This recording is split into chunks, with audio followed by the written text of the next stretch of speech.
Sistemas lineares ou sistemas de equações lineares, eles são sistemas que envolvem equações lineares. Que equações são essas? Equações onde o expoente das variáveis é a unidade. Eu não vou ter nada com x² mais y na terceira e assim por diante. O expoente aqui tem que ser sempre a unidade. É aí que vai entrar em cena um sistema linear, ok? Bom, desses três exemplos que vocês estão vendo aí, esse primeiro é de resolução bem simples, né? A gente pode simplesmente somar as duas equações aqui e concluir.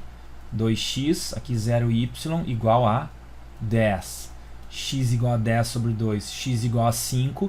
Aí eu penso em colocar o x igual a 5, pode ser aqui na primeira equação. Eu já acho o y, né? Passa esse 5 lá para o outro lado, o y vai dar menos 1.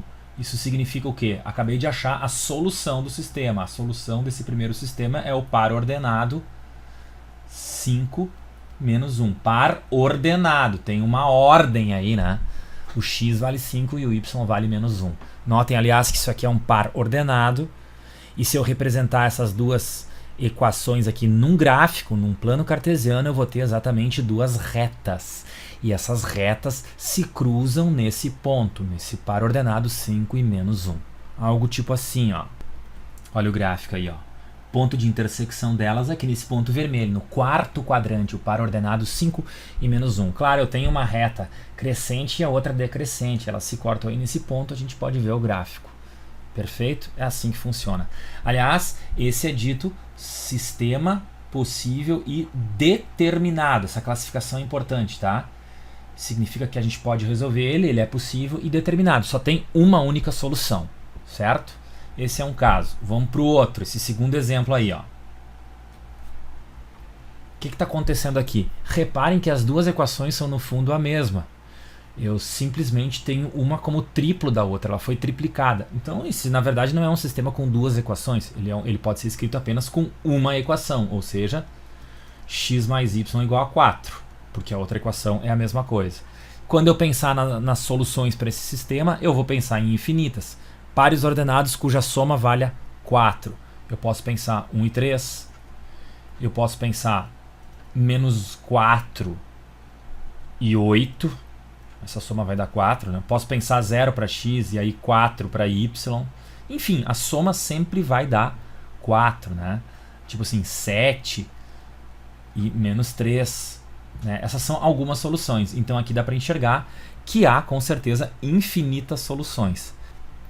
Em termos gráficos, eu tenho aqui duas equações, tá? Mas elas são a mesma equação. Ela representa uma reta, né? Uma reta em cima da outra.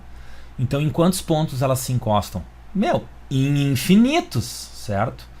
Esse é classificado como sistema possível e indeterminado. Ele é possível, ele tem solução, mas não dá para determinar todas, porque são infinitas. E vamos aqui para o último caso. Olha para essas duas equações aí. Não te surge um absurdo imediatamente? Ora, a soma de dois valores dá 4 e o cara diz na mesma história que a soma desses dois valores dá 6. Tem uma interrogação aqui, né? Ou dá 4 ou dá 6. Vão ter que se decidir, né? Isso é um absurdo. Pensa numa coisa plausível, assim, um x, né? Pensa, comida, né? Aquele sanduíche. Um x mais um iogurte.